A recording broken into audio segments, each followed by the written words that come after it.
আমার মাথার মধ্যে একটা টেনশন ঘুরপাক খাচ্ছে, এই ছেলেপেলেগুলো উপরে তাকিয়ে কি দেখছে। এইভাবে সকলেই মনে করেন যে এইখানে ছোট থেকে বড় অনেক পোলাপান চালের উপর তাকিয়ে তাকিয়ে কি দেখছে, এরা এইভাবে ভেঙাচ্ছে কেন, এরা কি দেখছে উপরে তাকিয়ে এরকম হতভম্ব হয়ে তাকিয়ে আছে কেন।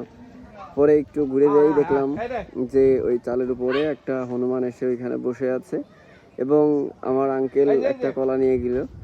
তা কলাটা দিচ্ছে, ও অভিমান করে এই কলাটা নিচ্ছে না। পরে আমি বললাম যে কলাটা আমার কাছে দেন, আমি দেখি দিতে পারি নাকি। পরে আমি ধরার সাথে সাথেই দুইবার অভিমান করে তাকানোর পরে পরে দেখি যে সে চলে আসতেছে।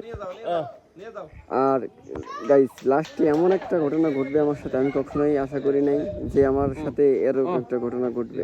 তো আমি কলাটা যখন দেই তখন হচ্ছে ও অনেক আগে আসার পর আমি আবার একটু পিছিয়ে আসি, আমি ওকে আবার দিতে যাই।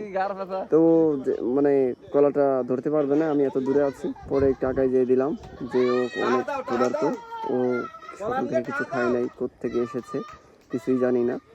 পরে কলাটা দেওয়ার সঙ্গে সঙ্গেই মানে এত সুন্দর তৃপ্তি সহকারে কলাটা খাচ্ছিল, দেখতে অনেক ভালো লাগতেছিল। আমাদের এখানে অনেক পোলাপান আছে, ওরা দেখে মানে খুবই মজা পাচ্ছিল।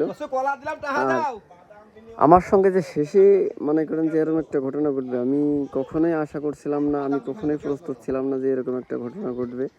তো কলাটা দেওয়ার সঙ্গে সঙ্গে ও কলাটার চোষা ছুলে ফেলে ও কলাটা খাচ্ছে। আর এই সাইড ছুরি তাকাচ্ছে, দেখতেছে যে কোনো পোলাপান কোনো কিছু মারতেছে নাকি। এবং ও পোলাপান ওইখানে ছোট ছোট ইটের খোয়া ওইগুলো হচ্ছে ওর গায়ে মারতেছিল। পরে ওদেরকে বললাম যে এইগুলা মেরো না, ও কিন্তু তোমাদেরকে ধরলে কিন্তু তোমাদের মানে তোমরা কিন্তু মার খাবা বা থাবর খাবা। পরে আমি আমার আঙ্কেলের কাছে বলি যে আঙ্কেল ফোনটা একটু ধরেন তো।